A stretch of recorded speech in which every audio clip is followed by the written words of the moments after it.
एक बार एक बड़े राज्य के राजा को एक सन्यासी से प्रेम हो गया। सन्यासी रहता था राज्य के पास वाले एक जंगल में। वह एक पेड़ के नीचे अपनी धुनी रमाए बैठा रहता, अपनी मस्ती में मस्त, बिना किसी चिंता, बिना किसी तनाव के। उसकी शांति लोगों को अपनी तरफ आकर्षित करती। जो भी उसके पास बैठता उसका मन भी शांत हो जाता। उस सन्यासी की अद्भुत शांति लोगों से दुलार करती, उनको अपनी तरफ चुंबक की तरह आकर्षित करती। आसपास के गांव के लोग जब भी अपनी कोई समस्या लेकर उस सन्यासी के पास आते तो वह झट से उन्हें उनकी समस्या का समाधान सुझा देता।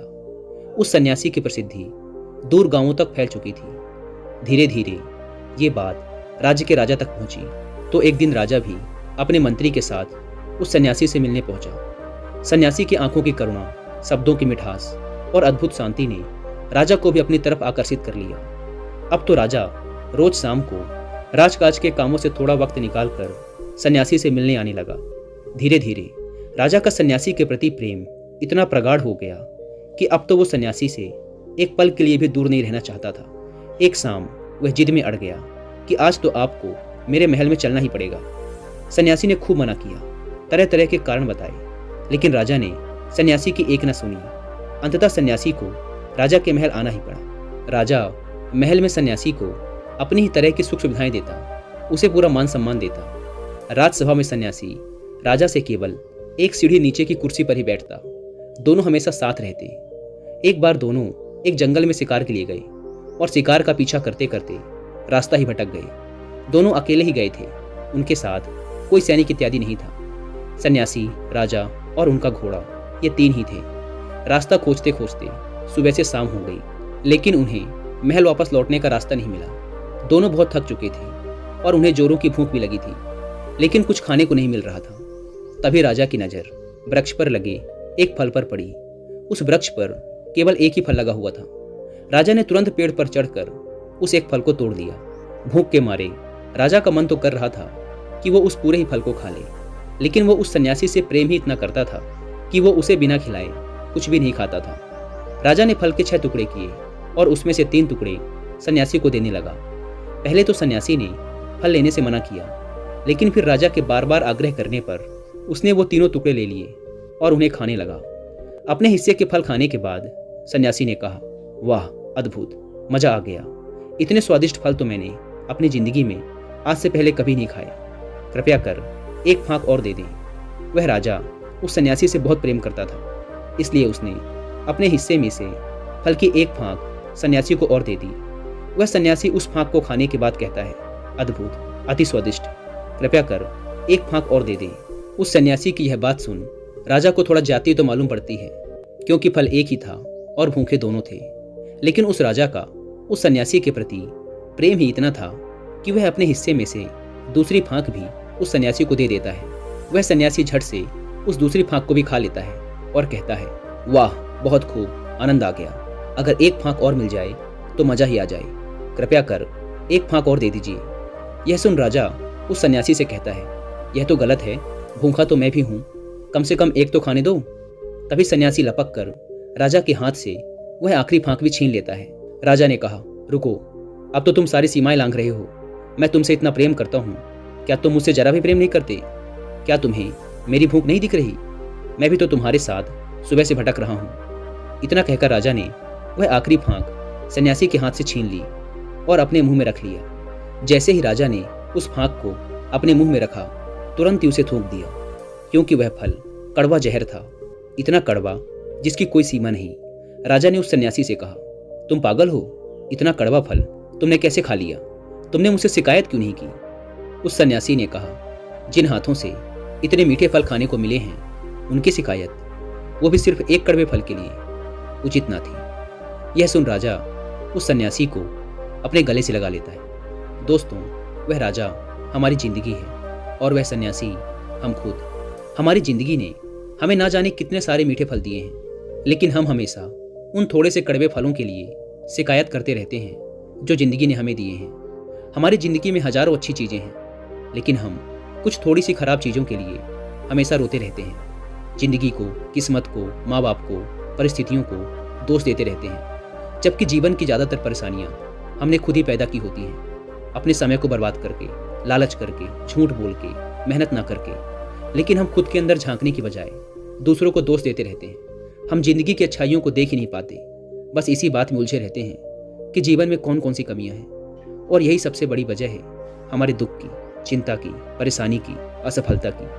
क्योंकि जो कुछ भी हमारे पास है, हम उसके लिए आभार से नहीं भरे हुए हैं। हमारे अंदर केवल शिकायतें हैं। इसलिए जो कुछ भी आपके पास है, उसके लिए अहोभाग्य से भर जाओ। धन्यवाद अदा करो उस ब्रह्मांडी शक्ति का, आपको ये सब देने के लिए। हम जिस भी चीज़ के लिए आभार से भर जाते हैं, वो चीज़ें कई गुना होकर हमारे पास वापस आती हैं। इसलिए आपके जीवन में जो कुछ भी अच्छा हो रहा है, और अगर आप चाहते हैं कि वो कई गुना होकर आपके पास वापस आए, तो आप हर उस चीज़ के प्रति अहोभाग्य से भर जाओ।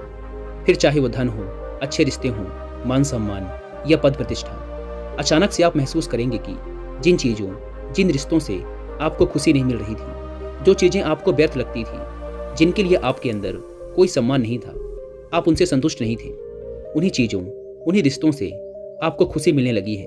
आप ज़्यादा संतुष्ट और खुश रहने लगेंगे। धन्यवाद का भाव यानी पावर ऑफ ग्रेटिट्यूड इंसानी जीवन के लिए किसी चमत्कार से कम नहीं है, क्योंकि यह हमारे विचारों को पॉजिटिविटी की ओर ले जाता है। अगर आप power of gratitude and power of thoughts के बारे में और गहराई से जानना चाहते हैं, तो आप कुकू एफएम पर as a man thinketh book को ऑडियो फॉर्म में भी सुन सकते हैं। एज अ मैन थिंकेथ दुनिया की one of the best books में से एक है, जो बताती है कि जैसा इंसान सोचता है वैसा ही बन जाता है, और कैसे हम केवल अपने सोचने के तरीके को बदलकर अपनी पूरी लाइफ बदल सकते हैं। मैं तो आपको हाईली रिकमेंड करूंगा कि एक बार आप लोग इस बुक को जरूर सुनें।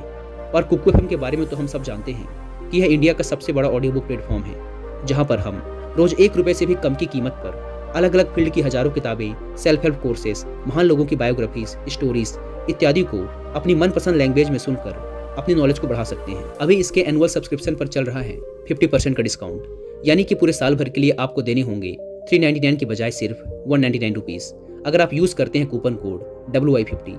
लेकिन जल्दी कीजिएगा, क्योंकि यह ऑफर सिर्फ पहले 250 लोगों को ही मिल पाता है।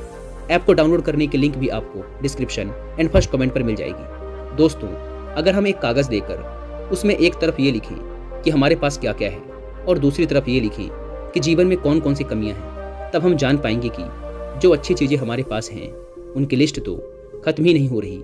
लेकिन कागज़ के दूसरी ओर कि जीवन में कौन कौन सी कमियां हैं, तो हम पाएंगे कि वहाँ केवल इतनी ही कमियां हैं जिन्हें हम अपनी उंगलियों में गिनकर ही खत्म कर सकते हैं, जैसे कि धन की कमी, समय की कमी, रिश्तों में कड़वाहट इत्यादि। और जैसा कि मैंने पहले भी वीडियो में कहा था कि जीवन की ज़्यादातर समस्याएं हमारी खुद की बनाई हुई हैं। अगर हम चाहें तो थोड़ी सी ज़्यादा मेहनत करके, अपने समय का सही उपयोग करके, अपने रिश्तों को थोड़ा सा ज़्यादा समय और सम्मान देके अपने जीवन की ज़्यादातर समस्याओं को खत्म कर सकते हैं। लेकिन हमारा ध्यान समाधान की बजाय समस्या की तरफ ज़्यादा होता है, और यही हमारे दुख और तनाव का एक बड़ा कारण है। अगर हम ध्यान से देखें तो हमारे आसपास ही ऐसी बहुत सी चीज़ें हैं जिनके लिए हम ईश्वर का धन्यवाद कर सकते हैं। स्वच्छ हवा, पीने के लिए साफ पानी, स्वस्थ शरीर, हमारी आँखें, हमारे कान, हाथ पैर इत्यादि। अच्छी आँखों का होना कितना बड़ा सौभाग्य है, यह उस इंसान से पूछो जो अंधा है। अच्छे कानों की कीमत उससे पूछो जो बहरा है। स्वस्थ शरीर का महत्व उससे पूछो जो बीमार है। अगर ऐसे लोगों को इच्छित वरदान प्राप्त करने का केवल एक मौका मिले, तो ये लोग सबसे पहले अपने शरीर को स्वस्थ करने का वरदान मांगेंगे।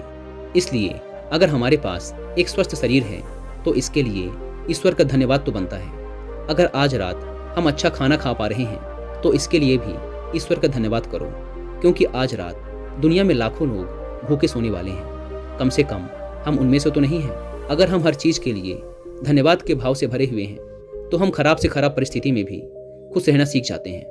पुराने चाइना में एक बहुत बड़ा सन्यासी हुआ, मुझे उसका नाम याद नहीं आ रहा। एक बार वह अपने कुछ शिष्यों के साथ नदी से स्नान कर वापस लौट रहा था। तभी अचानक उसका पैर रास्ते में पड़े एक पत्थर से टकरा गया। उसके अंगूठे में जोरों की चोट लगी और उसका पूरा पैर लहूलुहान हो गया। लेकिन उस सन्यासी ने तुरंत ही उस पत्थर को उठाकर रास्ते से किनारे फेंका और हाथ जोड़कर परमात्मा का धन्यवाद करने लगा।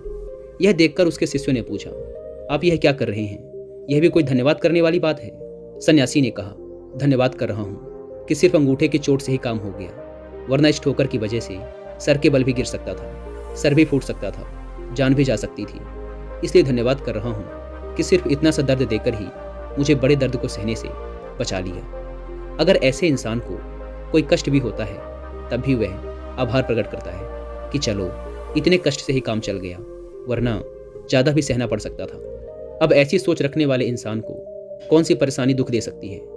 इसलिए कहा जाता है कि धन्यवाद का भाव बड़े से बड़े दुख को भी सहने की क्षमता देता है। इसलिए सौभाग्य से भरो उन सारी सकारात्मक चीज़ों के लिए जो आपके पास हैं। यही तनाव और चिंता से मुक्ति का सूत्र है।